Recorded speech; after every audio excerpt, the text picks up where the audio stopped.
live.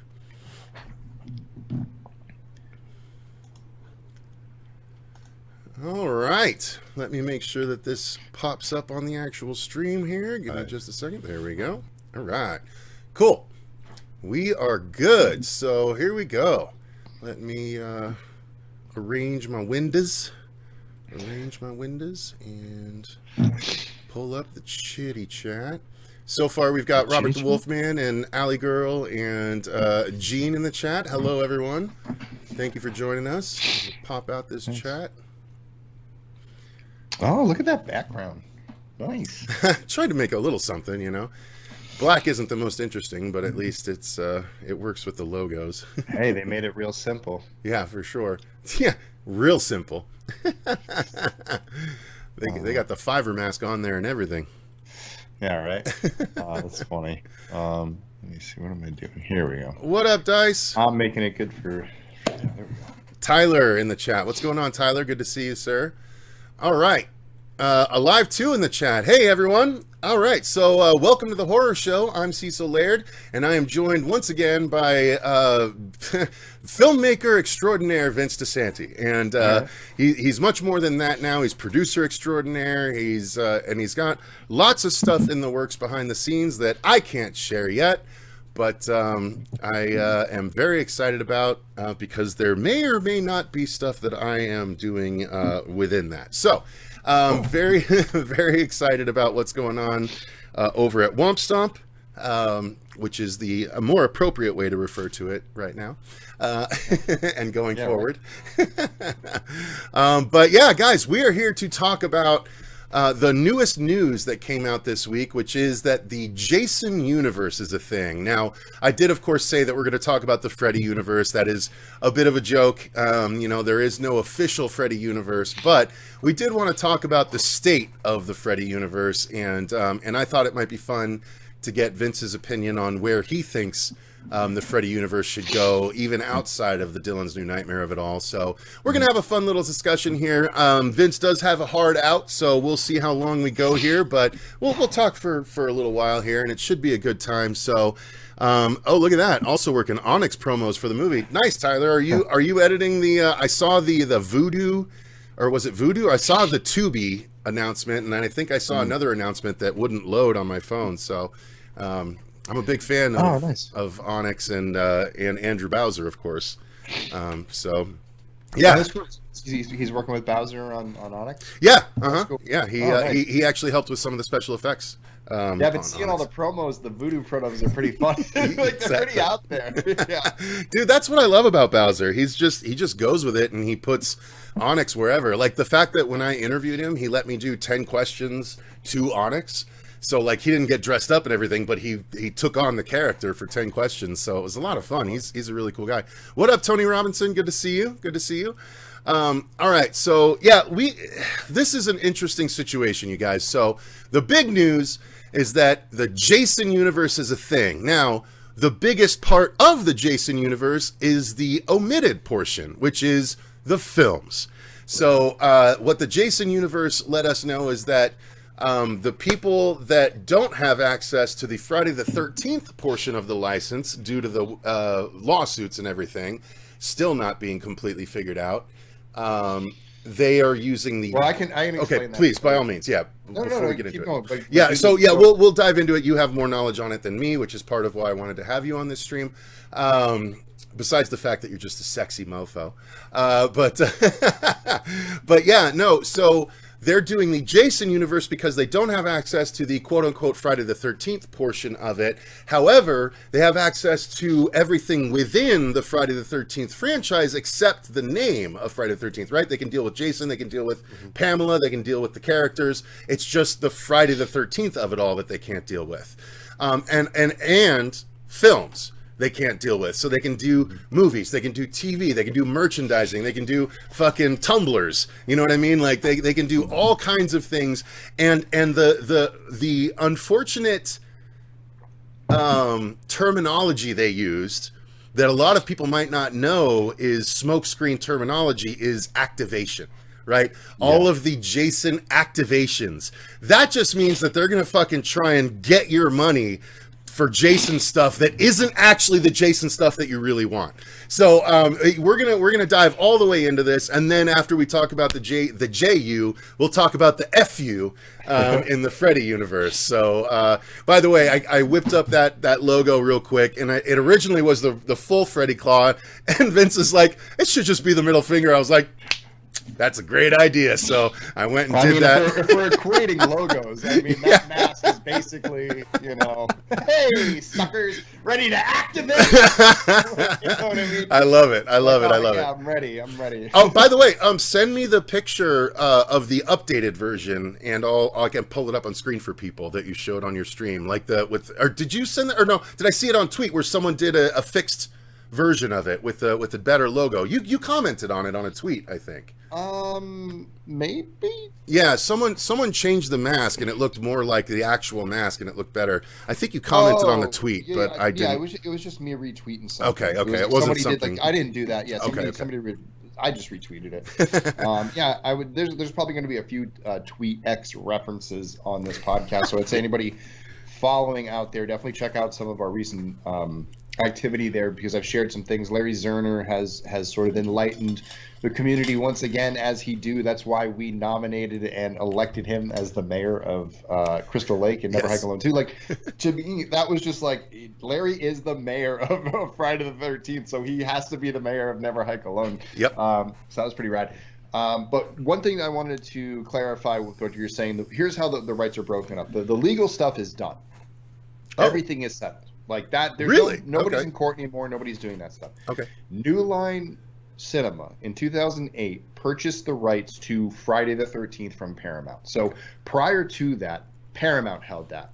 And that's why when New Line did films, it was Jason Goes to Hell, Jason X, Freddy versus Jason. Right. So that was sort of their limitation. 2008 comes around, Warner Brothers and New Line center in on getting the distribution for Friday the 13th. They partner with, Paramount for that. It's a trifecta sort of production, and they're able to use the Friday the 13th moniker.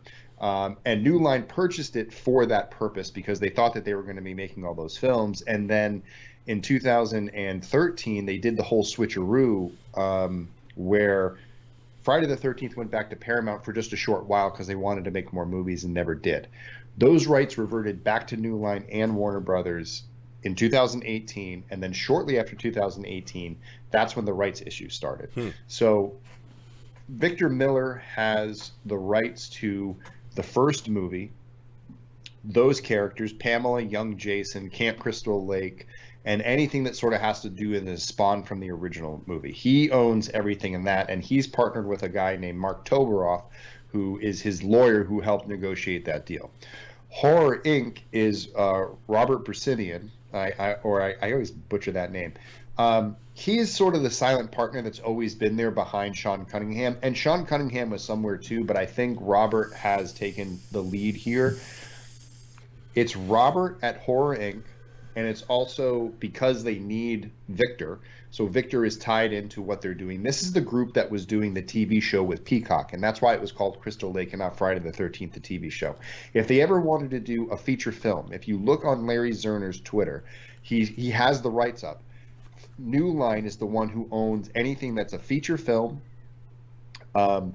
animation, and a whole bunch of other content, and you look exactly what it is for Friday the 13th. So a new Friday the 13th. So technically, this group may be able to make a movie and call it Jason something, Jason Unleashed, Jason Blah, Jason Universe, and we have a multiverse of Jasons. That whatever. Jesus. But anyway, that's the capital too. And then there's all the it's all the crossover and people want to get involved. The reason why they aren't rushing forward with it, like Larry said, was that since Victor is sort of the key to sort of the whole thing kind of coming together so they can build on top of it, he wants his movie first. He wants his Pamela movie first. He wants to get paid. So that's why they put Crystal Lake first. And then they were going to do a movie behind it, and then whatever they're doing with this Jason universe. Like, the other thing that's kind of here that is interesting that we can talk about does this mean that like they'll make a ride, or there's going to be a Universal Halloween Horror Nights that's more Jason centric versus like in the past they did Freddy versus Jason, but what is one that looks like with all Jason? Video games, Robert Barsimian was an EP on the Friday the 13th video game from 2017. So there is sort of, if he was a part of that and that just fell apart, at least they've shown in the past that they can put decent video games together if they get the right team. And apparently they're at a higher tier sort of production company, I guess, right now with one. But that's just sort of the rumors that I've heard. So there's supposed to be a game coming. Obviously, we had Crystal Lake. They were talking about how to do movies, but no one had that figured out yet. And then you're looking at all like the cross promotions, like a Fortnite. They were following Fortnite. They're following all these places where you're probably going to see Jason skins dropping back in the world. Like before the lawsuit, we had Jason in Mortal Kombat, and we had the puzzle game and everything else that was kind of going on. We're going to see that. I think that where fans are most confused is that the image that they released definitely doesn't look like anything we've seen for Jason before. It's not an improvement on anything. It's not like oh my god, did you see the mask? That looks so cool. Like most fans' reactions have been pretty lukewarm to downright hating it Sonic the Hedgehog style. Like the Jason universe of it all, you look at it, it kind of it feels corporate. And I think, and I talked about it a little bit on the Ghost Files last night. I think the biggest issue, and I think the key word to all of this is trust. And the fans do not have a lot of trust with the franchise rights holders right now because they pulled the rug off of, I don't know how many projects in the last 15 years. And then they just did it with Crystal Lake. And then they followed up with this nothing burger of a release to try and make up for it. I'd rather wait longer and get something as my first taste as something that has it's worth seeing. You know what I mean? This, and what are they doing? It's a website that collects everyone's emails, which makes me think the first thing they're going to do is collect everyone's information and sell it so they can make a quick buck. And then they're going to send us stuff here's a Friday the 13th hat. Here's a Jason hat or a Jason Universe hat. And it's just a very odd sort of approach. And the fact that they haven't approached alumni. There's no announcement of alumni being involved or anything like that. All the alumni I've ever talked to have been in the dark about this. Even Larry doesn't know what's going on with it.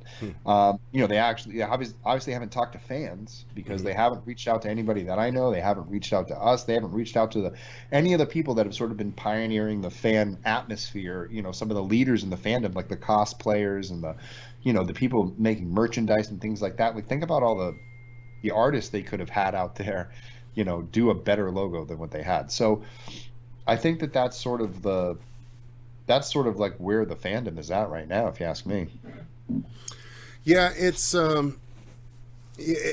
crazy that they're doing it this way because it just does seem like it's, let's capitalize on the property, even though it's not exactly what the fans want from the property right now.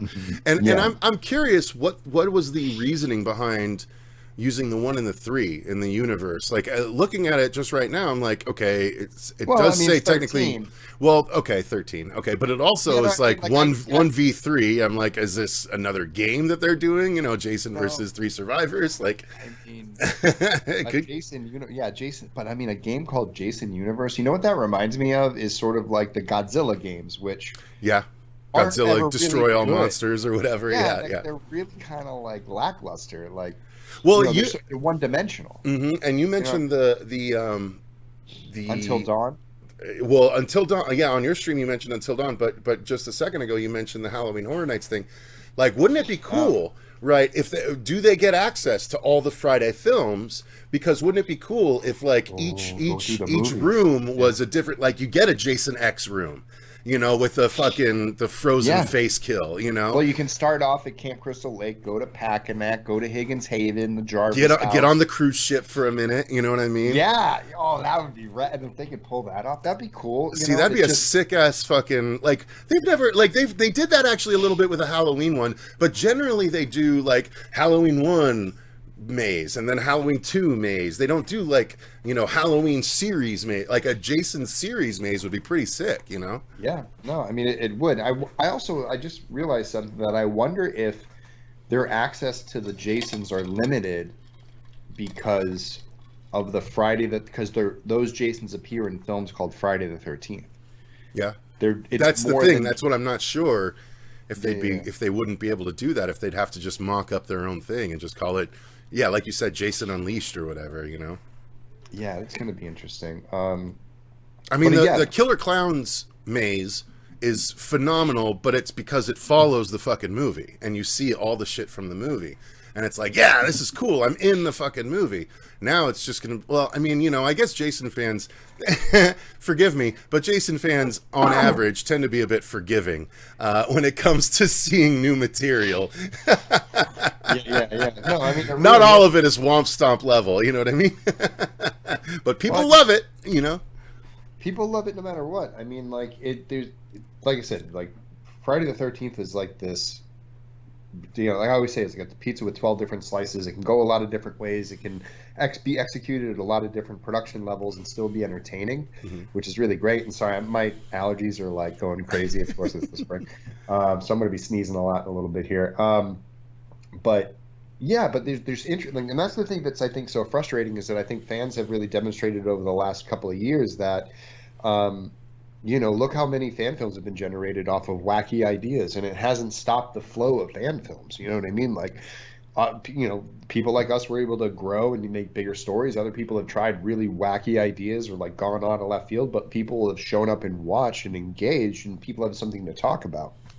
And the franchise has been so guarded with what they've done that you'd think that like after some time that they would just start releasing content and letting it see how it hits and kind of have like a plan going forward. But this doesn't seem like, you know, announce a plan. Show us like, you know, like when Marvel has a plan, they show us the big board and it's like, here are all the movies for the next quarter. You know what I mean? Like if you're going to think like that, act like that. Or if you're going to act like that, you know, then deliver to your fans in that way versus something that's like, hey, we're thinking of stuff. That'd be nice, but here's the thing. We didn't get that for Marvel Phase 1, right? There was no board for Marvel Phase 1. And it's only after they got through Phase 1 that they're like, oh, shit, okay, look at what we got planned now. Oh, yeah, we'll call that Phase 2, and then we'll call Phase 3. You know, I think there's just not enough confidence. As dumb as it is, right? Because here's the biggest dumb aspect of it. As, like, they don't have the confidence to rely on a horror franchise that has proven itself over the course of 40 years to be like, let's fucking do it. Let's go all in. Like, all of these movies, even the shitty horror movies that come out, generally make their money back nowadays, right? Because they're not all they're not very expensive, and they all make at least 20 to 30 mil, you know, when they're released in theaters. So, like, if they actually went in on it and were like, you know, because again, look at the most recent example that hasn't been a long tested franchise is Five Nights at Freddy's. You know, like, it's got a fan base, and now they see, like, Blumhouse didn't know what they had on their hands. Like, they kind of had a guess, but they were not expecting it to be as fucking successful as it was. And now they've got the sequel coming next year already, and it's like, you know, it's like, oh, let's throw everything behind FNAF. And it's like, Jason and Freddy and, you know, other properties have had this sort of fervor for so many years, and it's only gained more fans over the years. Like, I don't know anyone that's fallen off of these characters, right? What fan of these movies is going to be like, I'm not going to watch those anymore? You know, like, that just doesn't happen. It just doesn't happen. So no, everyone's going to show up no matter what, no matter who's in the director's chair. Like it's always gonna. It's like it's a cultural event at this point. You know what I mean? Like, you gotta show up to see it. And I think that it is important that the first thing that they release be good. You know what I mean? Like, it has to pull people back in. If you look at the health of the franchise, if you watch it over a long period of time, and you read the stories and look at the box office numbers, like, Friday the 13th Part 6 didn't do great in the box office, but it's considered one of the best ones. Why did it do bad? Because Part 5 was so bad.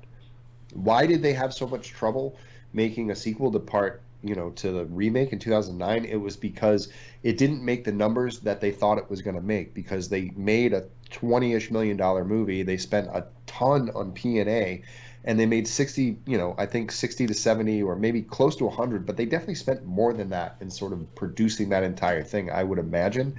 So I don't think that, and then, Paramount at the same time was watching these low budget sub $1-2 million, $5 million movies rake in the same box office but get way more profit and way more bang for its buck.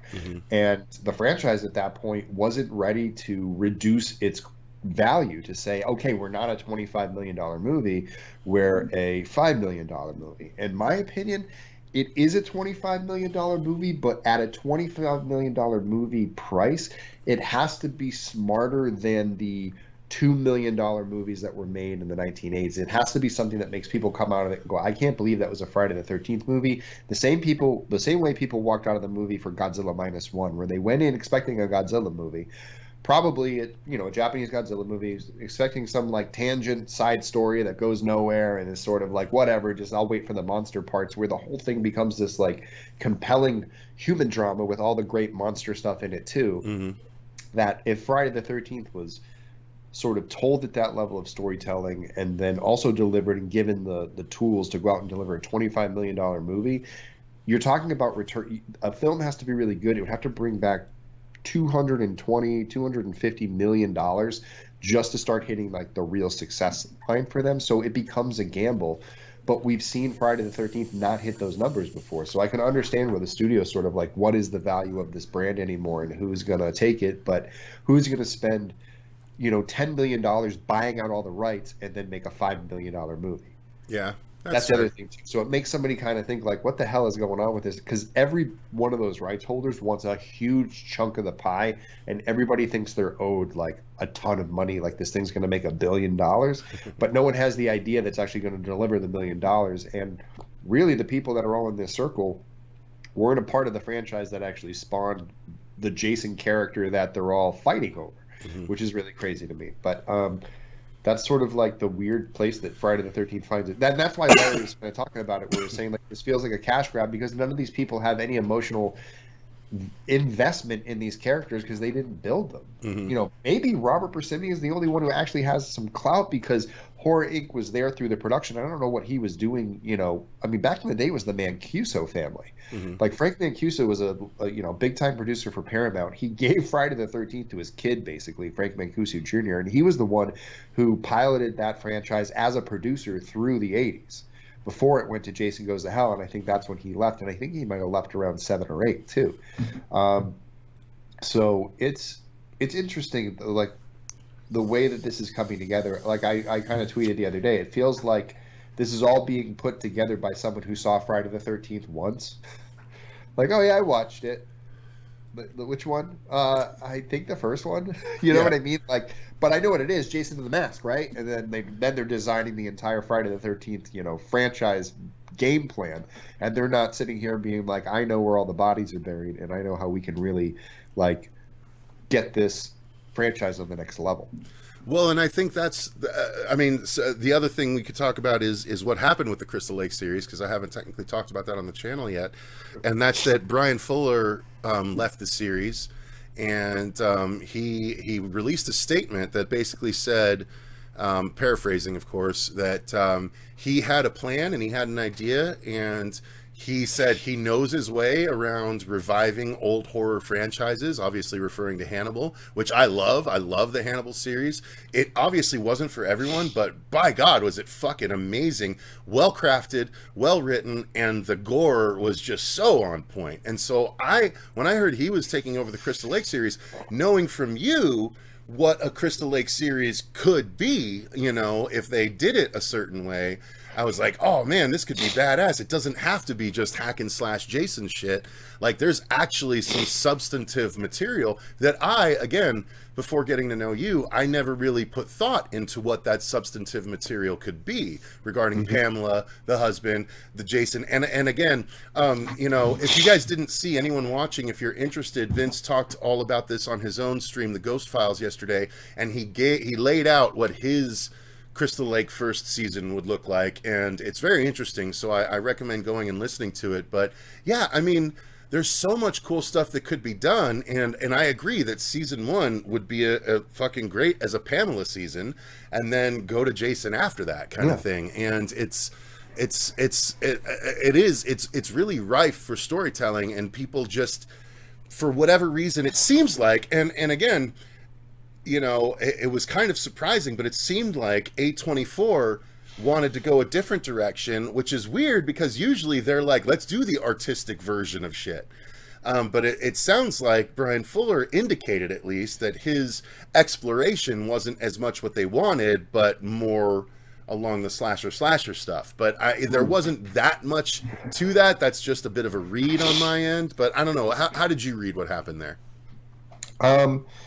I mean, there has to be some type of disagreement with this, whatever he was going. I don't know where it would have been, but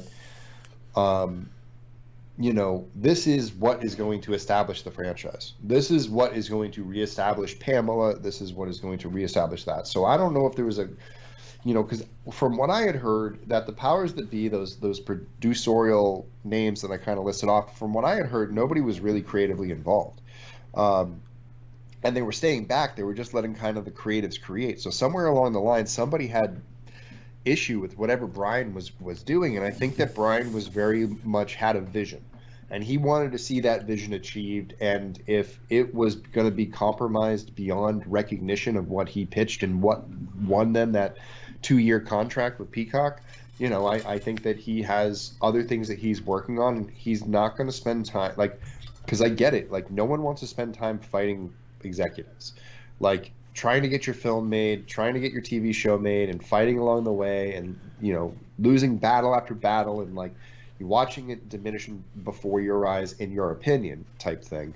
Sort of is a hard thing to do. So why not go work on one of probably the million other projects he's getting offered every other week, but he's been spending the last 2 years on Crystal Lake. I think another thing that might have come up was Crystal Lake was delayed by the writers in SAG strike.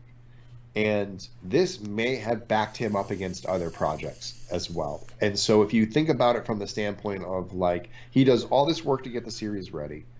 They're ready to go shoot this summer. And then he's getting all these notes. They want him to change it in these ways that just don't speak to him. And he knows he's got to get this done to get to his next project. And he knows that the delay is not going to do it. This, you know, discussions, it's not like it was an overnight. Like, he walked in on Thursday and they had a talk, and then on Friday he was like, screw you guys. It could have been a month-long conversation of, like, this is pushing into my other projects. This is, I want to do this, but what you're asking me to do isn't worth me giving up what else I'm doing. So I'm going to walk away. You guys figure out what you want to do. You have the groundwork that I've given you, but you can take it in any direction you want now, because I'm no longer involved. And I'm not putting in the effort to run the show, which is really unfortunate, because I've talked about it at length too a few times about how passionate he is about the franchise. It's something that I think fans recognize fairly easily just by looking at his profiles or ever hearing talking about the franchise. It's, you know, it would have been a breath of fresh air to have somebody in the driver's seat who really cared about what was going on and had knowledge of the films and had reverence for the films. I think that the only thing that I can sense from the people who are, you know, involved with Friday the 13th now, the only reverence they have is for the paychecks that they get from it, and they want to see those paychecks keep coming, and they want those paychecks to set their families up for life, which I think is very well earned, and that's all good and stuff like that. They're looking out for themselves and after their own personal wealth, and that's great. At the meantime, how much are they really paying attention to the fan, and how much are they going to, you know, there's a difference. It's like Friday the 13th is a cheeseburger. You know what I mean? It's like nobody expects like a 7-course meal at, you know, some fancy restaurant. You know, it's a cheeseburger, and that's ultimately what it is. But is it going to be some McDonald's shitburger that's not even meat, and that they're just going to keep jamming down our throat that has no substance or nothing? Or are they going to cook something up for us and make something and surprise us with, you know, things that we didn't think was available from this, you know, pretty run-of-the-mill, you know, meal that we tend to overlook or take for granted. And I think some of us are looking for a little bit of a gourmet, you know, little bit of that, you know what I mean? Like, give us a little spice on there, like put a little bacon on it. How about some blue cheese? Like, come on, like let's spice it up. We're eating out tonight, you know? So and that's how I always thought that Friday the 13th made it special, was that Friday the 13th just sort of took 80s horror up to this level of rock stardom, the kills and the way that they approached it, and they pushed the boundaries, and, you know, you went in and you were just entertained by a Friday the 13th film. And, you know, I think that that's sort of people want that back, and I understand why they want the slashy stuff, because that's what they associate it. I just think that both things can exist in the same world. When you get to the slashy, you'll be engaged, and then the slashy comes, and it's like, holy shit, like all these people are getting wasted in the most coolest ways. Because I think that's one thing Friday the 13th has to do, is come up with some gnarly. They gotta change the game as far as like slasher kills. Slasher kills have to be not over the top zany kills, but things that like catch you off guard and look so real, and sort of twist your sort of knowledge of what it's like to watch somebody get an axe to the face. It would be nice to see what we did. Some of the things in Never Hike, with more budget, with more team and bigger scale effects, would be amazing. So yeah, I think that's sort of that, but it's like, is this the group that's going to do it? I don't know. Yeah. And they haven't announced who their creative people be. And I do know that. Well, they haven't even announced what their initiatives are. Like, yeah. What are they? Action items or the analyst? I've forgotten their terminology. Actualization. Or no, activation. Activation. Yes. Yeah, what their activations are. Let me just stop real quick and say hello to the comments. Tyler Adams said, yeah, 1v3 asymmetrical. Thembo Cinema says, Dylan's New Nightmare was such a gift to the fans. Thank you very much, Thembo. I appreciate that. Ali Girl says, they'll never have the passion you have, Vinny. Tyler Adams says, maybe A24 got a taste of that mainstream money from Civil War, and they went back to the drawing board for the show to, quote-unquote, appeal to general audiences. The Hatchet Boys shows up, says, hey, everyone, are they making a Freddy Universe now as well? No, that's just my own little joke there. But we are going to talk about the state of the Freddy world here after we finish with Jason. And then Alley Girl says, we want Whataburger. Yeah. So yeah, I was thinking, the idea I had that I thought would be kind of cool for Crystal Lake, and I know they're not going to do anything near this, so I can say it, but it's not. I mean, we'll see what you think, but I would think that the first episode could be like a longer episode, and that would essentially be Friday the 13th, except at the end, Pamela doesn't get killed. She gets captured by the cops, and then she's interrogated throughout the rest of the season, and she basically tells the reason why she went on the killing spree. And every episode, there's someone that gets in her way along the way that she talks about. And then the back half of the episode that we're going between, so it's kind of three timelines. It's Pamela being interrogated, talking about what led her to kill the kids. And then also we flash forward to Jason stalking the people that got in her way that she never got to after she's been killed. Right, so like at the end of the first season, maybe the detective, we find out that one of the kids she killed was the detective's kid, and he fucking kills her, and then Jason tracks him down and kills him to end the season, and then Jason's out there on the loose. But like every episode, it'd be a little bit more of her story, and then Jason tracking down someone in the future that did her wrong that she never got to, kind of thing, from each episode. Yeah, well, that would be up with the revenge theme, right. And yeah, I mean, I think that like, yeah, it's going to be interesting. There's just so much, like, there's just a world to explore there. I just want to see what it's like in Crystal Lake. You know what I mean? Yeah. Like, I just any type of show that allows you to see what it was like in town, getting a little bit more to know about those people, just more like, just seeing more. You know what I mean? I just want to see more of it. Like whatever's there, I just want to see what else was surrounding it and the events that led up to it, and then sort of the turning of Pamela and all of these different things. There's a little, in your pitch, there's a little bit of like Pamela Tapes vibe type thing too, which I think is really cool. It's I don't know. There's a lot to it. The Hatchet Boy says, Cecil, now that's thinking outside the box sounds interesting. I like it. Well, so let me ask you, what would you be okay with seeing if we're not getting a movie for a while? Like, obviously, we've talked about the TV series. If it's not Crystal Lake, as we have in our minds right now, what would you be okay with TV series-wise? And then what outside of a TV series would you be okay with? Like, what do you think about the fortnight of it all? Or would you think, like, man, can we get an actual story? Like, give me Friday the 13th from Nintendo, but done with today's, shit that we do with games where it's kind of, maybe it's an investigative thing. You're a detective that shows up on camp and you have to fucking figure out what happened to all these kids, and Jason's there and he stalks you like the fucking dude in Resident Evil 3, right? Like Nemesis. Oh yeah, you know what I mean?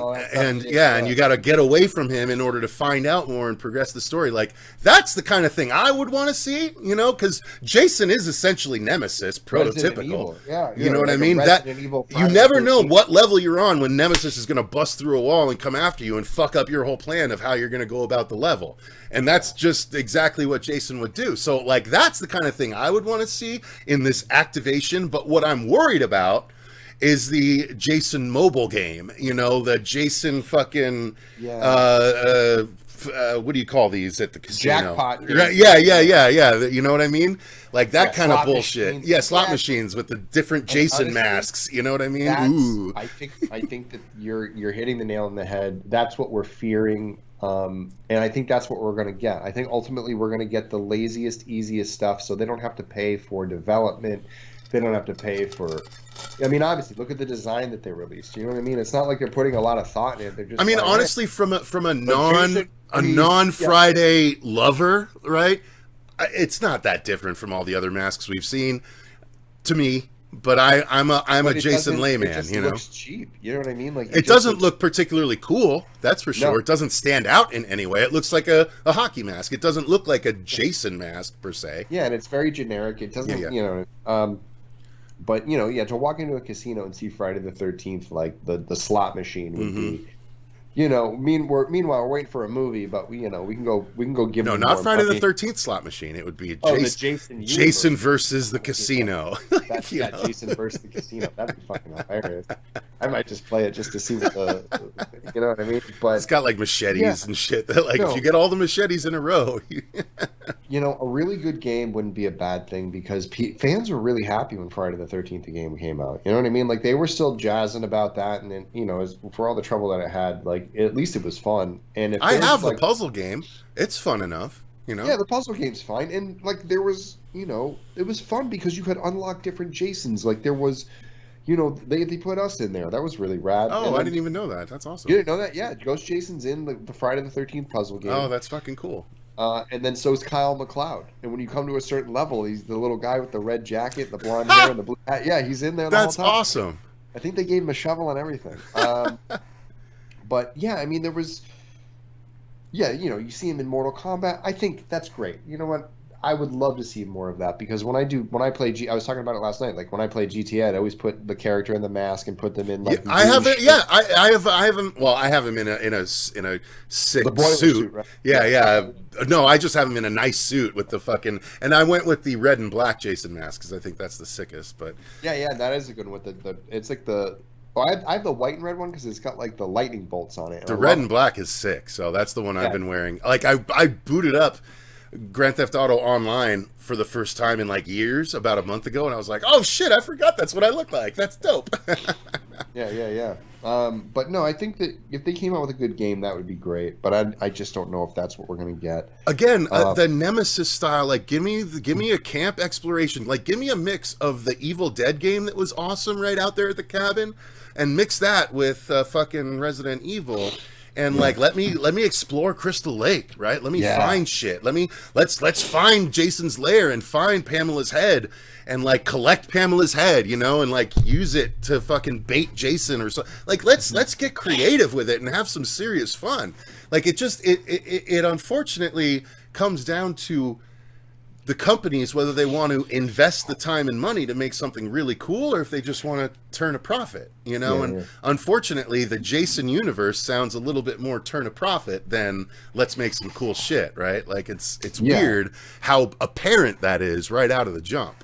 Yeah, and again, like how much are they going to listen to the fans and actually get stuff that we actually want? There's the figures of it all, so that's going to be interesting too. Because how are they going to partner with companies to release figures of Jason if they can't use Friday the 13th? Right. If that becomes an issue. So I do, there's just so much that needs to be figured out. And you would think that there would be, and maybe there are, maybe there are smarter people than us in a room somewhere trying to figure this all out and doing the best they can. And this is what they came up with.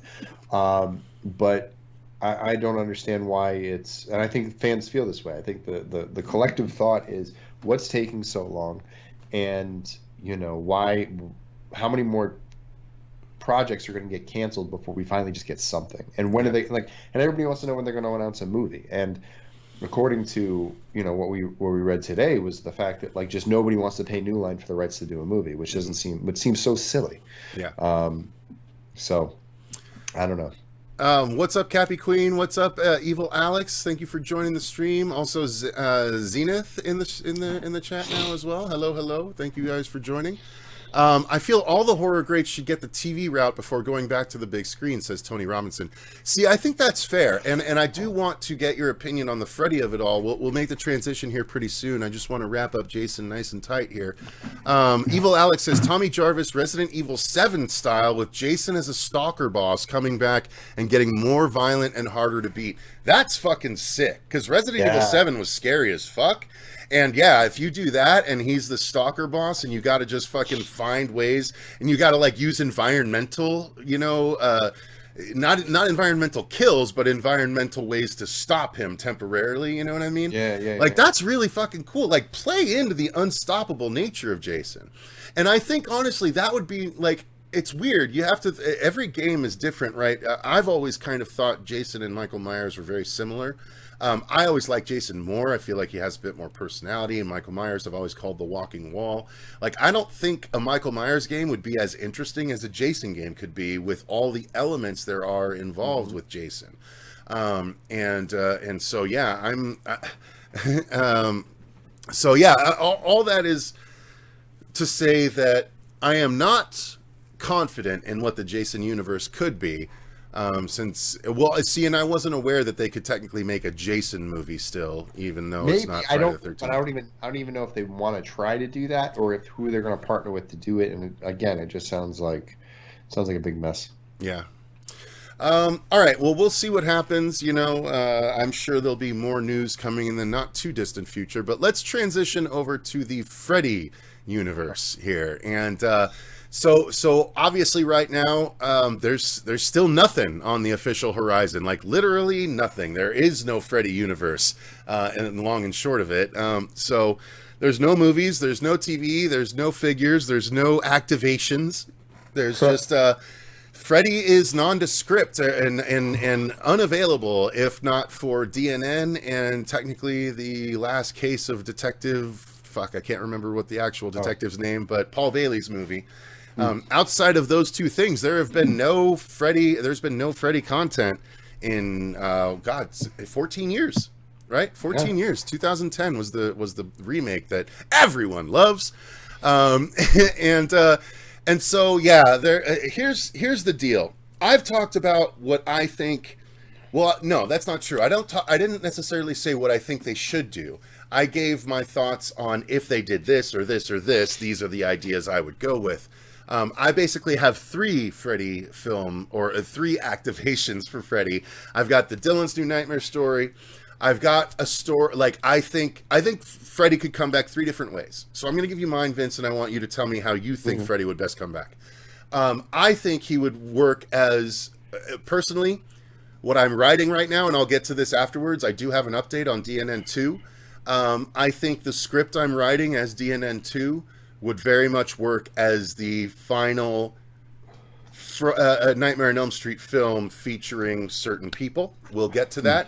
But give Robert his last outing, give Heather her last outing, and a lot of other surprises. I am writing that script right now. It's going to be a full-length feature script, and I'm going to present it to someone very important at the end of June. And we'll see what happens after that. But if that script never gets made, we will do a reading of it here on the channel, just because I think it is the perfect send-off to the franchise. So yes, there's that version. There's DNN 2. Then I think there's a version of the original film that could very, very, very easily be expanded into an 8 to 10 episode HBO Max series. You spend the first half of the season getting to know each member of the group in every episode. You focus on each member of the group, and you just you have the first one be Nancy in the first episode, and then that's the through line, right? The crew gathers every episode, but every episode you feature one member of the group and their nightmare, right? And then the back half of the season, they all start to die off. You know, it's people that aren't members of the group in the first half of the season, and the group's reacting.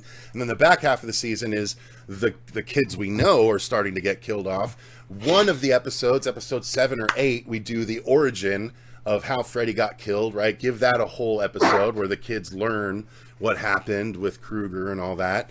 And then you finish it out, right? I think that is a very easy, very legitimate way to tell the original story, but expand it without feeling like fluff. I think there's enough there. The fact that Freddy has fun with dreams, it's you have so much more fertile ground to play with, right? You can make every episode totally different based on the character that you're featuring in that episode. The dreams are completely different, right? Every kid has different dreams, and they could be presented in different ways. Hell, you could have one kid dream in animation and fucking have that for an episode. You know what I mean? Like, that's why I think personally, if you were to ever turn a horror property into a Broadway show, I think Freddy is the one to do, because God, the sets you could create for the dreams and all that, it's the same thing for a show. So I think doing an HBO Max show telling the original story but expanded, I think that's perfect. And then the other idea that I had is, if we were trying to pass the torch to a new Freddy in the original continuity, not the New Nightmare continuity, I think we bring Robert back for a brief scene at the beginning where basically in a young girl's dream, Freddy R-words her. And when she wakes up, right, just like Nancy bringing the hat back, unfortunately the sperm comes out with her and impregnates her. And she has a kid that basically becomes the new Freddy. Like, we flash forward 18 years when he becomes an adult, and then he starts to do crazy shit and all that. That was my other way to kind of continue the story. It's nasty, it's evil, but it makes sense, right? If he R-worded a girl in her dream, and then she woke up and brought his stuff with her and she became pregnant, like, that's a legitimately fucked up idea that would actually worry, or continue the franchise in a way. So those are the ideas that I had. So I'm very curious, what do you think? What the hell? What? This is so weird in so many ways. What the fuck? Okay. Anyway. So yeah, Vin, what would you do with the Nightmare franchise at this point? Hang on, wait, I can't hear you anymore all of a sudden. Still can't hear you. Maybe hang on, did I unplug myself? No, I didn't unplug myself.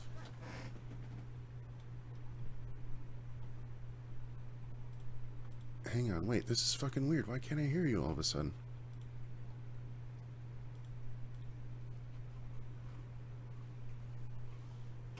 Guys, can you hear Vin? I can't hear Vin all of a sudden. What happened? Hang on.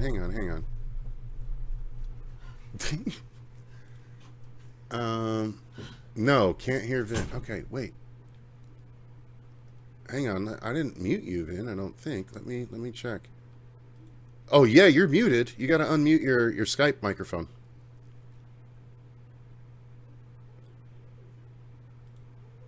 It says your Skype microphone is muted somehow. Yeah, they can't hear you anymore.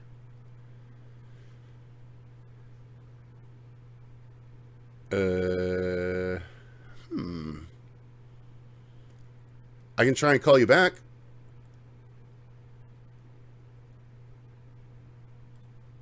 Did you accidentally unplug your mic? Jason cut the line, says Evil Alex.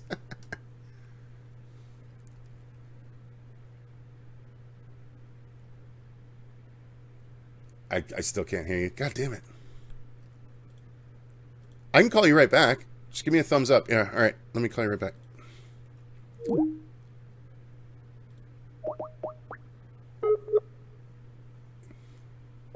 Trying again, guys. Trying again.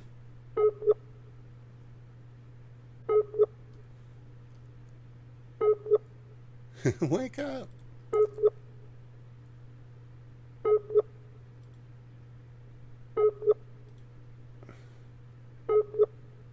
Hey, he's having a rough time with his Skype, huh? Says he's not online now. Here we go. Let's try this again.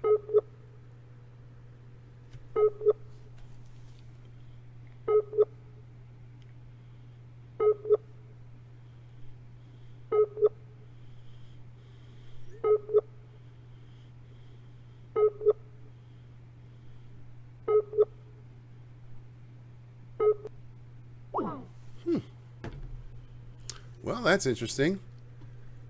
All right. Let me try one more time here.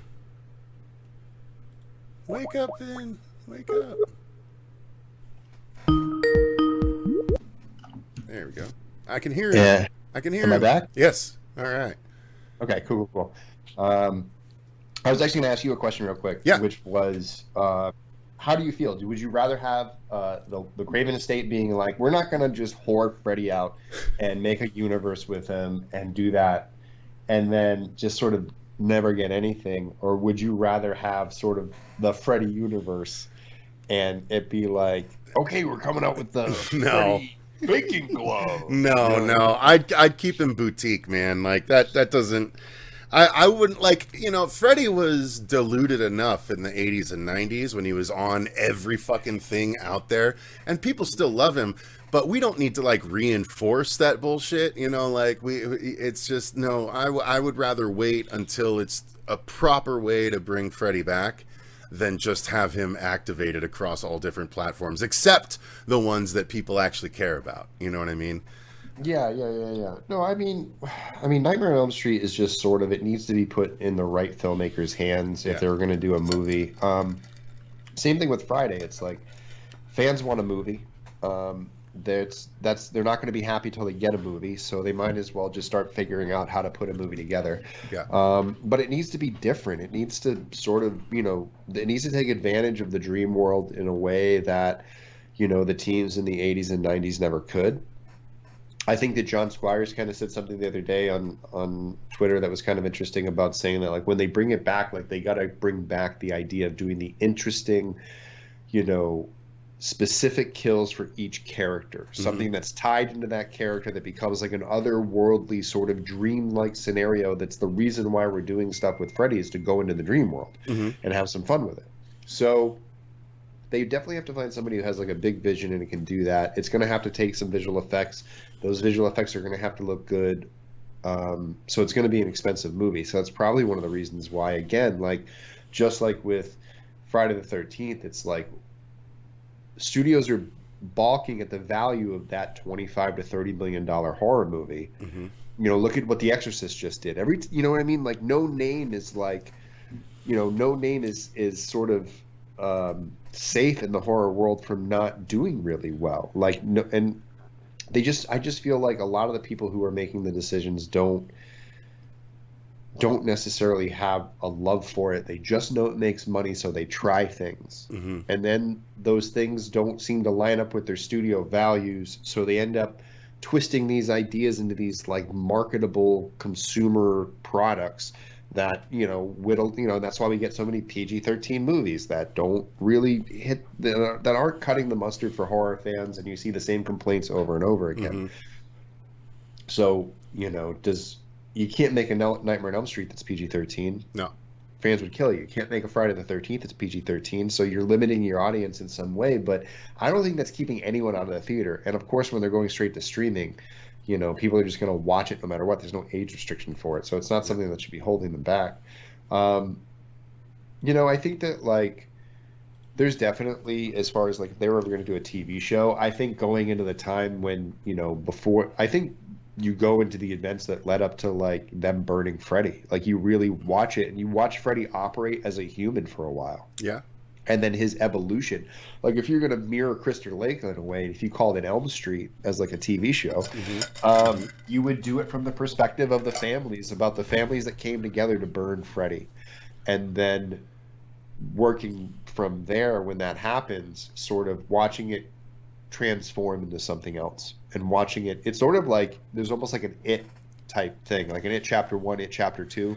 Yeah, well, so again, you'd have to kind of split it, like kind of like how I said the Friday the 13th series would go. You'd have to kind of tell the story of Freddy leading up to his demise and turning into Freddy in the finale, and like, you know, cross that with Freddy tracking down the kids of the parents that do all this shit and kill him by the end of the season.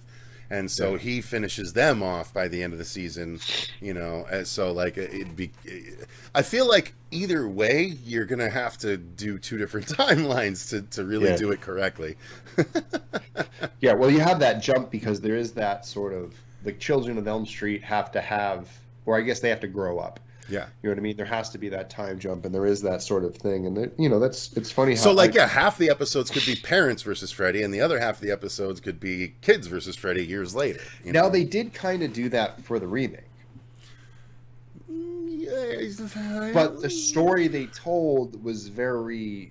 It wasn't told very well. No, that's true. I mean, they talked about it an awful lot. They didn't really show a lot of it, but yeah, there was an awful lot of exposition about what the parents did. But they definitely did try to bring in sort of that relationship between Nancy, my little Nancy type thing. Yeah. You know, and really see the relationship that Freddy had with him. And it didn't seem like, correct me if I'm wrong, but in the original Nightmare on Elm Street, Nancy had no clue who Freddy Krueger was. They had never crossed paths ever. He didn't work with them or anything like that. No, her mom did, because her mom had the glove in the boiler and everything. The mom? Yeah. Yeah. Mm-hmm. So, because she blocked it all out, right? The mom knew the whole time. Nancy just never knew. And so when Nancy started talking about the dude in the red sweater, or, you know, the red and green sweater, her mom eventually told her the story and pulled the glove out of the boiler, saying, you know, I took his glove, you know, after we killed him. So yeah, yeah. Yeah. Okay, so that makes sense. You know, other than that, like, again, I think Freddy is another one that's right for one of those Until Dawn type games. Yeah. You know, and also a Resident Evil. Like, if they get it on, or like Alien Isolation, like any type of thing that's in that realm where it is, I guess what I'm saying is it should be a horror experience where, like, I want to be afraid to walk through the next door in the room because I don't know if a cutscene is going to start and I'm going to get attacked, you know. And I think that's one thing that Resident Evil did well for many years, is like sort of getting you into those moments where you think you're in the game still, and then it changes on you, and then Mr. X shows up, or Nemesis shows up. Like, I remember the fear I had, the fear of God that went into me when Nemesis would like run into a level and you're like, run away. Yeah, and dude. Run to the next thing. Yeah. And he'd follow you through that too, and you're like, what? Like, you know what I almost think, sorry, not to interrupt, but just to build on what you're saying, I think what might work would be almost like a Zelda-like overworld that's Springwood, right? And you can investigate different things in the overworld, but every night you have to sleep. And so every night it becomes like in the Arkham games when you'd have to fight Scarecrow. And like it's a whole different fucking thing, and every night it's a whole different dream, and you have to like survive Freddy in the dream in order to make it to the next day to do further investigation. Like, that might be kind of fun, you know what I mean? That would be kind of cool. And I like the aspect of, like, you'd have to, like, travel around town that day and collect, you know... like, try and uncover the mystery of Freddy and how to defeat him, you know what I mean? Yeah, and you could even, like, jump to different characters because, like, you could try to, like, you know, part of your adventure is, like, you're going to play as characters that actually die. Yeah. Like, you play as, like, the 5 kids on Elm Street. Mm-hmm. And you each kind of get a thing, and then when one dies, you jump to another character, and you start to, like, have to investigate. But you always, maybe your main character is, always Nancy. Yeah, and like you have to, and sometimes you have to investigate the death of your friend in order to further the story and stuff. The street, and the cops are there, so you got to sneak into the crime scene, and there's a little bit of that, like, you know, Spider-Man, Insomniac type. Yeah. Yeah, that'd be really rad. So that's a big, but again, that's talking about $100 million game right there. Yeah, hanging it on a franchise, but are they not? We say it because we're fans, and we were definitely going to buy it, and we want it. Yeah, are the people who buy Fortnite going to buy that game? Are the people who buy Call of Duty going to buy that game? Are the people who buy Madden going to buy that game? I think if it's of a quality, I think it's an Arkham. Like, I think the properties are known well enough. I mean, look at what the Friday the 13th. That's an asymmetrical horror game that was the exact same, over and over again, and it did really well. But if you look at the box office numbers, Batman is $1 billion franchise. That's true. You know what I mean? And Friday the 13th is a $500 million franchise. Yeah. You know what I mean? Collectively over an amount of time. And, same thing with Halloween, and, Nightmare on Elm Street's even less than that, when you collectively look at the budget. So they are definitely pop culture icons. It's just one of those things where I think that sometimes the way that horror fans see their icons, they don't realize how still limiting they are, even when they are pop culture icons. You know what I mean? Like, that's how we get the Jason universe, because it's going to be funny for someone to get a cute little Jason tie. You know what I mean? For their friend who likes horror movies. Like, that's sort of where he falls into the pop culture of, like, the normies of this world. Like, the horror people know who Jason is, and it's like legendary status, and we're there. It's just that, there is a constant cap on how much they'll spend on horror. And that's been a thing from the beginning of time, because, I mean, horror is a lot like heavy metal. It is one of the most continually, you could just like set your watch by that it will be consumed. But it never reaches like peak status. Like, it goes ebb and flow, but it remains pretty kind of even keel, where the other types of pop music sort of ebb and flow for who's in the spotlight. Horror and metal sort of like linger right behind those things all the time with a steady viewership that never really quite hits those pop level. There aren't like a bunch of people out there right now, listening to friggin' Cannibal Corpse shirts, you know what I mean? But Cannibal Corpse has one of the most loyal and dedicated fan bases that have spanned, 3 or 4 decades. And, Killswitch Engage might be something that's even a little bit closer to poppiness, but they're nowhere close to what a Taylor Swift or even a Creed. You know what I mean? Like, they can't do what Creed does, selling out a stadium, which is really odd when you think about it. I think like street cred on this shit. So it's just, horror gets stuck in this box that it doesn't get out of a lot. Like, I think that like Alien has sort of ascended out of it in a way. Oh, yeah. Predator too. I mean, especially after Prey. Predator after Prey and all that stuff. And they're working on the new movie now. But, okay, so let me just... why did the franchises fucking stop? You touched on it a bit earlier, but I'm just looking at the numbers here. The Nightmare on Elm Street 2010 had a budget of $35 million. It made over $117 million in box office. And the Jason reboot, the 2009 Jason... 90, right? $92 million on a $19 million budget, which, double it for marketing, right? P&A. Yeah. But it was probably even more than that. Well, but even still, like it must have made money. So, like, why did they just abandon these franchises? It's not enough. The remake was the remake of Nightmare on Elm Street made the most money of any of the films, and it was the worst one. Can you believe that? Right? It's fucking crazy to me. I think it's the expense of it, and dude, the overhead at studios and the way that the market, like what they don't put on paper for what they actually spend on making these movies is ridiculous amounts of money, and.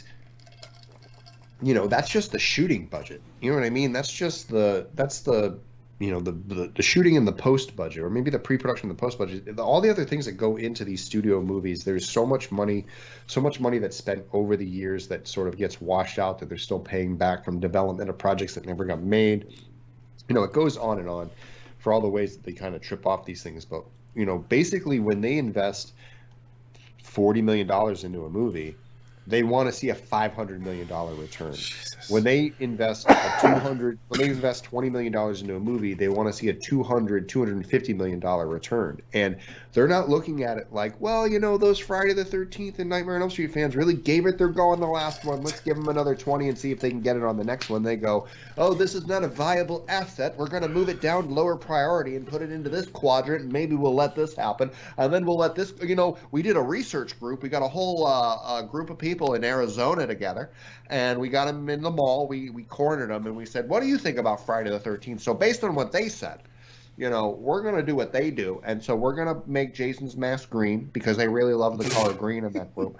And we're going to try that out. And then they waste time doing this bullshit for years, and they lead creatives down these dead-end paths. Like, they were literally. And when those things don't work, they're like, the franchise doesn't work. This thing's never going to work. Reboot it again. And so, yeah, that's what happened with Friday the 13th. They chased after the found footage thing. They never broke the code on how to do it, and they never had any. I personally, but I want to get your thoughts on that, because I personally was, as a found footage fan, I was very excited about a found footage Jason movie. Actually, the truth behind that is that Brad Fuller, a different Fuller, he was the guy who runs Platinum Dunes. He's the one who dragged his feet on that because he didn't want to make a found footage, so he dug his heels into the sand and didn't develop it in any way. So they never let that happen. But at the same time, like, he could have had his cake and eat it too if he would have figured out that you could make a Never Hike Alone style Friday the 13th movie. Yeah, you proved found footage works with Jason. Shit. And that's the thing, is that they never wanted to take the risk, and they never wanted to do it because everybody who works on a Friday the 13th film in the modern day seems to think that they are owed, like, millions of dollars. You know what I mean? Like, they don't realize that Friday the 13th at its heart is actually an indie darling, and that it's best made when the budgets are low, the people are creative and resourceful, and you have a really good effects team. And you just have...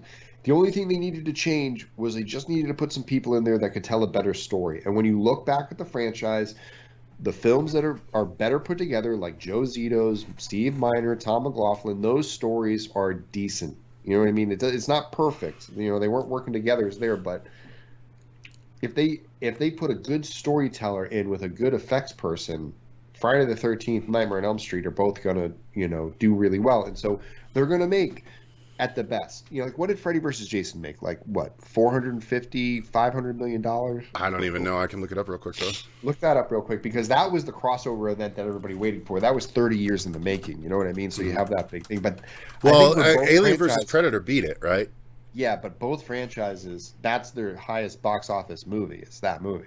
Total of 116. That only made 100. Wait, domestic or world? World. 82 domestic, 34 in other territories. Really? Yep. Wow, I thought it made way more than that. But it was only a $30 million production, so. Freddy vs. Jason? Mm-hmm. That's what it says. Huh, I thought it was a $50 million production. I mean, with marketing and stuff, yeah. Well, no, even more than that. They had a whole thing at Bally's where they did a weigh-in. Oh yeah, at the fucking casino. Yeah. Yeah, I mean, that stuff is not cheap, and like, they did a ton of that stuff. And I remember a couple the website, grand, and they, yeah, well, you know what I mean. But it's big. I mean, it was big, and it was everywhere. So they're trying, so that's what I'm saying. Like, now they have to make these daring films under $10 million. I think that it would be smart if they made a Friday the 13th for under 10. I don't know how you do that with Nightmare on Elm Street. I think Nightmare on Elm Street's got to be 20. But right now, in today's day and age, I think you're really going to see. I think these films would blow up. I think that they've now been. So how do you do this? So you create. I mean, I don't know business that well, but one thing I do know is, like, when you are the only person who has a product and you starve people of that product for a long time, it only builds its value. Both Friday the 13th I always want to say Never Hike Alone because it's Nightmare. It's just a habit. Sorry, I'm so used to having to talk about it. But both those franchises have been drained dry of this. You know what I mean? Like, fans are out there, like, I likened it to Mad Max Fury Road when everybody's out there, like, with the water things. They're like, let them have water. Give me, there's a little bit of Freddy dripping down. That's the Jason Universe. And I'm just twisting the knob. Those shitty, like, the mask falls into your cup. You know what I mean? It's like, and it looks like this. Look, I got a mask. This is what we have to eat. You know what I mean? It's like, and look at that. Look how many people just reacted to it the minute, like a bunch of rabid fucking dogs. Like, what's this? You know what I mean? Looking at it, tearing it apart. And I saw one guy specifically, but I know other people did it too. He's like, he retweeted the article and was like, this must mean we're getting a new Friday the 13th movie, and I couldn't be more excited. And I responded, I'm like, article literally says everything except a Friday the 13th movie. Like, literally, just read what you're retweeting. I know, it's pretty funny. So, long story short, it's got to be repackaged. It's got to be rethought about. It can't think about itself as a super heavy hitter in the eyes of the thing. But I think because they have dragged this out so long that, like, if they announce a Friday the 13th movie, guaranteed opening weekend, that thing is hitting 70, 80 million, if in my opinion. Because if the first one did 60-ish in its first weekend, with the price hikes and everything, and if they weren't stupid and they actually said, all right, Friday the 13th is going to be in the theater this month, and then you're not going to get it in streaming for another 3 months, 2 months, people would go to the theater. Mm-hmm. And if they did it around Halloween time, like they did it during spooky season, or if they did it in summer blockbuster season, they would see a huge return on that investment, I think. And they make a $15 to $20 million movie again in this day and age. I think they do make that $200 million with a new Friday the 13th. No matter what it is. Well, look at Halloween 2018. 6 years ago, it made over $100 million easy, like over. And that's just because people were like, "Oh my God, Michael Myers! We haven't had him in years."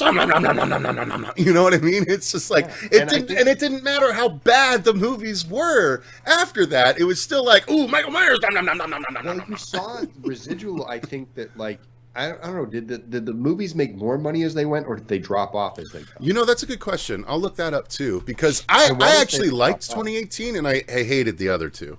Yeah. So. I want to say it sort of dropped off, like they will. So, Jesus fucking Christ. In 2018 made $255 million. Yeah. And that's why they got 2 more movies. You know what I mean? Like, now Kills made 133, so $100 million less. What was the budget on the first? Okay, let me Halloween see. 2018? Looks like calculated the profit of the film to be 128. No, but what was the yeah, budget? well, I mean, subtracting it from the worldwide gross, that puts it at about 130 million. Budget for the movie? No, that can't be right. All right, let me look it up. No, what's Box Office Mojo say? Hang on, there it is, Box Office Mojo. Okay, I think it right it was like 15. No, 15 it's got to be more than that. Oh shit, both too high. 10. Yeah, and it wasn't that much. 10 million. What I'm talking about? Yeah, $255 million gross worldwide on a $10 million budget. Crazy P&A. That's insane. But that's what Jason could do. Again, I don't think Freddy has the leeway that Jason and Michael do as far as budget goes. Like, yes, it doesn't have to be huge, but it needs to be double what a Jason or a Halloween movie needs to be. It needs to be 20 million to do it right, even on the low end. Yeah. That's just what comes with the nature of Freddy. But Jason, God, fuck, you could. Well, Vin, I mean, shit, we've seen what you can do on a micro budget, essentially by comparison.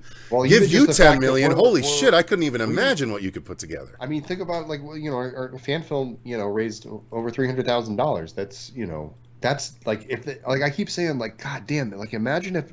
I look at the stuff and I go, imagine if Never Hike Alone had an official logo on it and people peeled off the fan film of it all and sort of just like went into it thinking like, okay, we'll hold this up to snuff. I know that maybe it wouldn't hold up at that point, like with that stuff in that regard, but how much more views it would have, how much more clicks it would have, how much revenue it would have generated for them for basically like a fraction. It's not even what they paid for the first movie back in 1979. They paid $700,000 for that movie. And maybe collectively over 8 years, we've raised maybe $700,000. I don't even think that much. I think we only raised about a half. I think we raised $500,000 in the entire stream of Never Hike Alone. So it can be done. You know what I mean? Like, you don't need big names. You don't need, you just need good work. You need good storytelling, and you need to be able to own. And the most expensive thing about Friday the 13th is just getting the friggin' rights to it, because everyone thinks it's a solid bar of gold, and it can be. But if it's not good, look at Nightmare on Elm Street. Like, it made $130 million, but everyone trashed it so much they didn't want to make another one. Mm-hmm. So that's not the goal of these people. The goal of these people isn't to make one movie and go away. They should get as many of them out, because if they want their family to live wealthy, they should come up with a good story that makes a lot of money, and then their family will be set for life and they can go do what rich people do, and the rest of us can just enjoy these movies again, which we haven't been able to do in a little bit. Yeah. Well, it is crazy to me that, well, I mean, I know the rights issues have been a problem for the Friday franchise, right? I don't have that to lean on with the Nightmare franchise. All I have to lean on with the Nightmare franchise is that apparently the Craven estate is extraordinarily picky and wants a good amount of money in order to lend out the Freddy license. Now, well, I'm sure that part of it has to do with their dad's, Wes's legacy. You know Sure, what I mean? Like, of they course. can't just let anybody run in and do what they want with this thing that Wes created, and then, you know what I mean? I can imagine that feeling. You know what I mean? Yeah, well, yeah. And Well, and that's why that actually leads to the last thing I wanted to touch on today is DNN 2. Because yeah, I am, so just so everyone knows, this is the first official update on DNN 2, and that is to say that I have the script outlined completely, and I am going to be focusing, I think tomorrow is the first day, well, probably tonight, honestly. I drove back from Prescott to Phoenix, Arizona yesterday. I had 2 hours to drive, and normally I listen to podcasts, but I was like, you know what? I just want to throw on some music. I put on the Blue-Eyed Samurai soundtrack. If you haven't watched Blue-Eyed Samurai, it's a fucking wonderful show on Netflix, but it's got an amazing score. So I put that on, and I started thinking about various things in DNN 2 in addition to the outline that I have. And I came up with a couple, like one thing I told Vin about right before the stream, and I think if we can pull it off, considering it's in the new Nightmare world, we can. It would be so fucking awesome. There's at least 3 to 5 real nods to the franchise that people will fucking lose their minds about if it works out. And the plan with this script, so what I'm writing right now is the ideal version of Dylan's New Nightmare 2, which is I'm writing the version of the script with the intention on getting it for studio submission. This is not the version of the script that I would likely be able to crowdfund and make, even with Vince's help. No, this is a version that I'm going to give to someone that might be able to make something happen with it behind the scenes. Maybe not, maybe. Or they might be able to at least point us in the right direction if the idea is strong enough. And personally, I think that it is. If not, there will be a different version of DNN 2 that will be written, and it will go a completely separate way. But right now I'm writing the idealized version, and with the things I've come up with for it, you guys would fucking love it. And so even if it doesn't end up going anywhere, I'm planning on doing a read through on the channel eventually. So if the script isn't going to go anywhere, I will do a read through of the ideal version of DNN 2 on the channel so everyone can see what was the plan, because personally I think it's a fucking phenomenal way to finish the franchise after a fashion, but also continue it after a fashion. So that is the update that you guys have. That it is fully outlined, the ideal version, and the actual script, the first version of the script, will be finished by the end of May. And then I have from June 1st until basically June 25th to go over that version with Vince and Miko and Dave. I already went over my notes with Dave McCrae, and I did that last weekend. I went over fully. It took us about 2 hours, but at the end, Dave McCrae's reaction was, "It's fucking awesome, dude." And so, like, Dave McCrae has high standards, but he loved it. He thought it was fucking great. I haven't, like, Vin knows portions of it because we've brainstormed together, even as far back as when we were shooting DNN. And some of those ideas have made it into this version. But yeah, there's a lot of cool shit coming, and you guys will eventually know what this ideal version of DNN 2 looks like, even if it's not what ultimately gets made. Besides all that, Vin and I have some stuff we're working on behind the scenes, even outside of DNN 2, and Vin especially has a lot of irons in the fire, and I'm excited for stuff that's coming, and we've made connections through Andrew Bowser and other sort of things that we're going to be able to exploit. Yeah. And yeah, a lot of cool shit coming, right, Vin? No, and yeah, I mean, I'm definitely super excited. I've been meeting a lot of filmmakers along the way. You've been thinking about sort of the crowdfunding of it all and sort of the things we've learned over the last 8 years of, crowdfunding all the Never Hike Alone projects, Dylan's New Nightmare, Jason Rising, some of the original projects like Bathosis and Judy and Bath Bomb and other things we've had, that type of success with, and trying to expand that out and reaching out to other collaborators and content creators who are doing good work. And friends of ours who are always kind of doing projects and opportunities. I can just say this is that we're making a big switch over to Kickstarter. I've been in contact with the team over there as far as the way that they support film, which really sort of filled me with with hope, is the fact that they're really trying to push stuff over there. We watched what Andrew did with Onyx and some of the other projects that have been on Kickstarter and been able to get original projects made as well as fan films. And I just keep looking at the fun that we've been having with Womp Stomp and the ability to sort of have one foot in the world of fan films. We're able to work with content creators, or be able to work with you, Cecil, and DNN, and then also some of the original stuff that we have coming down the line. And then also is kind of starting our way into animation. We've been doing stuff with Ghost in the Fog as the Jason universe is our first step in animation as well. And we have an idea for a short animation segment for the DNN universe. Yeah, and that works. There's the crossover with, everybody wants to see Ghost Jason versus Neo Freddy.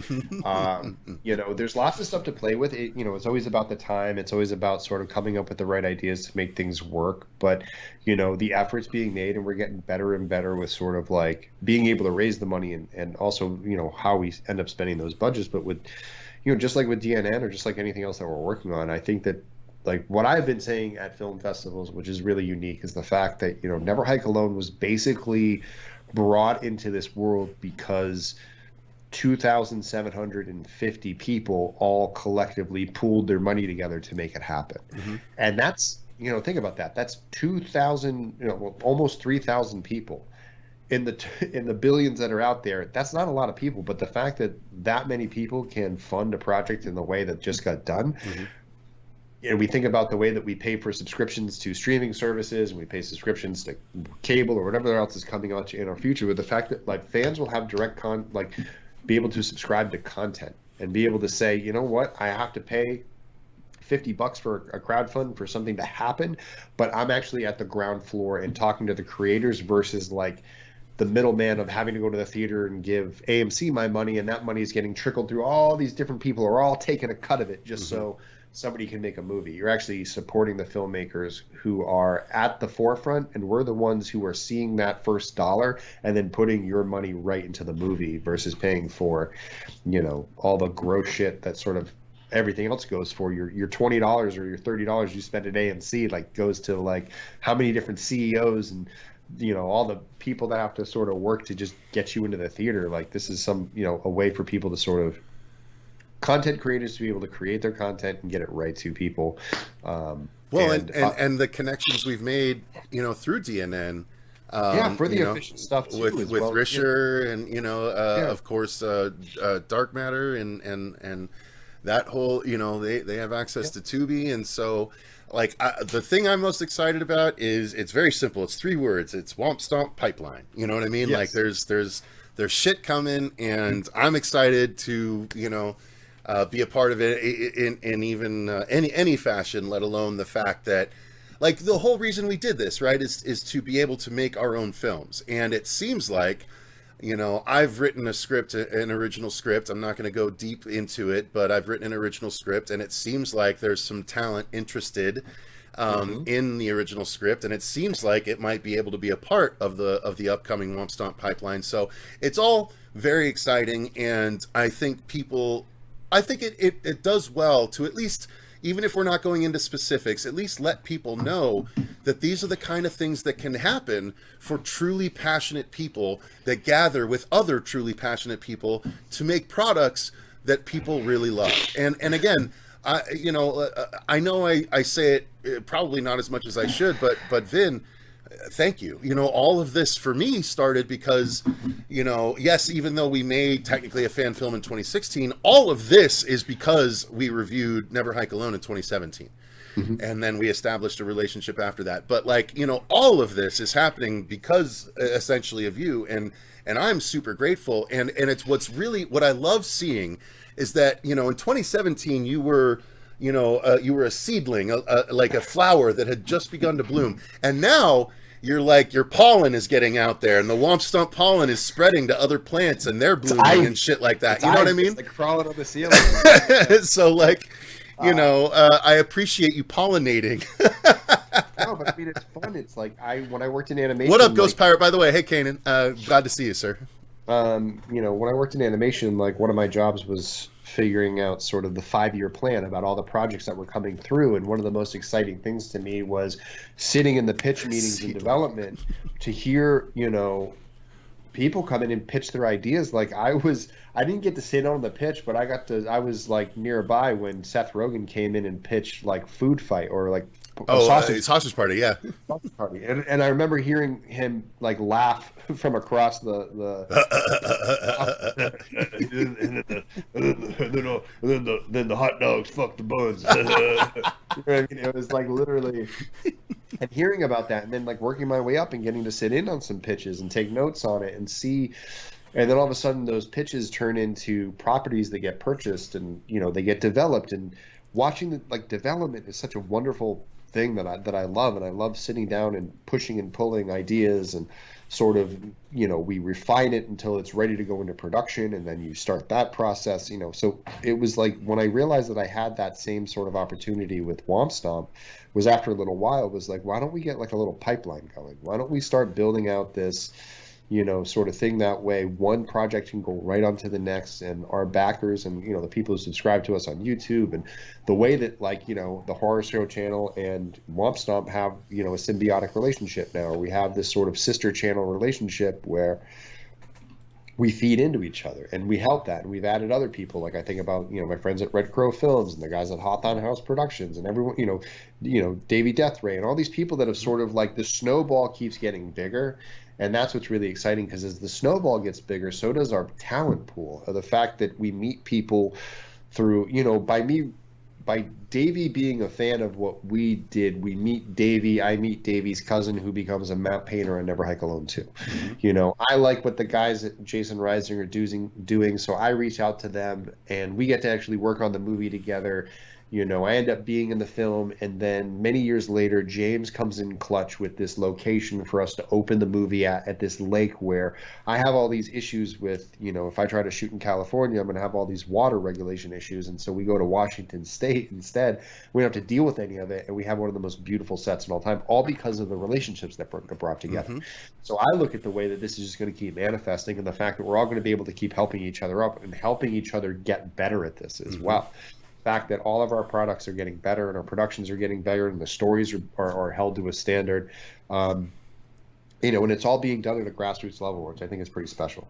Yeah, I mean, we even have an outlet for it, you know, while we're, you know, because Womp Stomp can have a couple of different pipelines, right? They can have a shorts pipeline and a features pipeline. Totally. Goddamn. And so, like, the nice thing is, if we get Womp Stomp shorts going, right? Womp Stomp's produced shorts going. We have an outlet for the shorts via Dark Matter TV, and then we can gather those shorts into an anthology. And again, through the same outlet, we have access to Tubi, like immediately. And so, like, and luckily, you know, I think the Womp Stomp, you know, the stuff that I'm trying to be on the Womp Stomp level, I think DNN is up there. And so, you know, knowing that it's that sort of high quality, it's really cool to know that, like, being a part of the pipeline is being a part of a certain level of quality. Like, but so far, also, Womp Stomp doesn't have the Blumhouse dips. Yeah, I mean, we always... So far. You know, yeah, but I mean, like, and like, we're gonna like support, like, but the thing is, we're supporting people and we're helping them like achieve whatever their vision is, and the challenge is always sort of getting the vision to actually actualize, actualizations, activations, getting it to activate, and you know, and so I think that that's where we've been really helpful, is being able to show, you know, the ways that like we can bring this to life, and here's the people we can bring together, and who we can bring to the table. So it's definitely it's been my pleasure to do it, and it's been a lot of fun. And I just see as like, we haven't even been doing this for 10 years yet, and we want to be doing it for a lot longer. There's definitely going to be an avenue. I think that one of the things that you'll see a very successful sort of avenue stream is that you do a short, and then you get that short and you turn it into a feature. And I know that was the idea with Pathosis, and I know Austin's still working on it, and it's still things he's pulling apart and trying to do it, but that may be something down the road. And I know people really enjoy that short on the page, and there's lots of stuff that we can do. And so it's really just about sort of like buckling in for all the work that has to be done. I guess it is. And so right now, as I'm finishing up Never Hike Alone 2, once that's done, it's going to be like this big weight off my shoulders, because Never Hike Alone 2 specifically was something that had an expiration date on it. You know what I mean? Like, I had to get to that story because I had these actors and I had these people, and all these people sort of had to come together, and it had to happen within a certain time. And I'd been chasing it since like 2020, 2021. And now that it's like sort of going to be right there at the end, I sort of get to step away from that and be like, now I have all these original ideas. Like, I have these other ideas for Jason, but they don't have to be the priority anymore because it's pulling in different elements and it's trying different things. Mm-hmm. So there's that. Yeah, I honestly, I can't wait to get to some of the original stuff, because some of the original stuff is real fun. A lot of the animated stuff is fun. Like Ghost Chicken has been on my to-do list for 2-3 years. And coming this summer, we'll be able to get a head start on it with the money that we hopefully raise from the Final Cut campaign that's coming in July. My hope is that we're able to get blast through all of our reach goals again and get some money to get Ghost Chicken going and start getting more original content going. We have some other productions that we're going to be going up, but I would say people should start like, hey, the Jason Universe is releasing stuff, and to keep stuff out for the rest of the year. So is Womp Stomp. We're going to be launching different crowdfunds. We're going to be working with content creators from all over the world to create some really cool stuff. And some local stuff around here too in New Bedford, and I'm looking forward to being able to get on a plane, go out to Phoenix, go make stuff, and go make Dylan's New Nightmare 2. And hopefully we'll be out here at the end of June for an event. That's right. Now that they're well, I guess I should let that out of the bag. Yeah. Now that I don't have to go. Now that you're available. Now that I'm available. So yeah, now I can. Don't read too much into that, guys. So that's going to be fun, but it's going to be a fun couple of years, I think, with Womp Stomp and what we're going to be able to create. And I'm looking forward to getting stuff out, up on stuff on Tubi, and working with Dark Matter TV, and being able to go up to the festivals and hang out with filmmakers and come up with ideas. And I guess one thing I'm just going to put out there in the universe, it's like, with this knowledge, I want to talk to more people about projects. I want to help people with their crowdfunds. I want to be sort of a crowdfund whisperer, I guess you can say. D. Snyder, excuse me. I know, we tried. But we'll see. You know what I mean? Like, just helping people organize it well and put them in the right direction, and getting more independent production out there is a good thing. Yeah, 100%. So yeah, there you go, guys. Let me just hit the comments real quick, and I think we can pretty much wrap this one up. We got Morgan in the chat. We got Ryan Olchow in the chat. I'm sorry if I'm mispronouncing that. Kanan's here still. Tyler says several films I've worked on are on Tubi. Tubi is great. Yes, sir. And I want to design and be deliberate with some awesome CG. Yeah, man. Mario says Dylan's New Nightmare 2 with the praying emojis. Yeah, at the very least you're going to see a script of the ideal version of it. If we get other things going and then our version of DNN2 for whatever reason gets delayed or whatever, we want to make sure we make the best version of the story for you that we can, and there's some things we got to get through before we get to that point. So let's see. Womp Stomp could never put out anything bad, says Ollie Girl. Ollie, she's a homer. Oh, there you go. She's a homer if there ever was one. And then love the plans, guys. Can't wait to see, says Kanan. Appreciate that, good sir. So, all right, guys. I think that takes enough of Vince's time. Again, if you want further thoughts on the Jason Universe from Vince, make sure you go check out his Ghost Files from yesterday. He talked about a lot of stuff, including what he would do for the first season of Crystal Lake if he was in charge. So it's very much worth your time. Go and check that out. I did put the link to his channel in the description box. So just click that and you can get over there and watch that. But thank you guys very much for watching. Thank you to everyone that contributed in the chat. Cappy Queen, Ryan, Ghost Pirate, Tyler, Alley Girl, Mario. God, we had a lot of people in the chat, so I appreciate each and every one of you guys. If I missed anyone, I do apologize, but thank you guys very much for watching. Make sure you subscribe to Vince, and until next time, I've been Cecil Laird. That's been Vince DiSanti, and remember, guys, stay scared.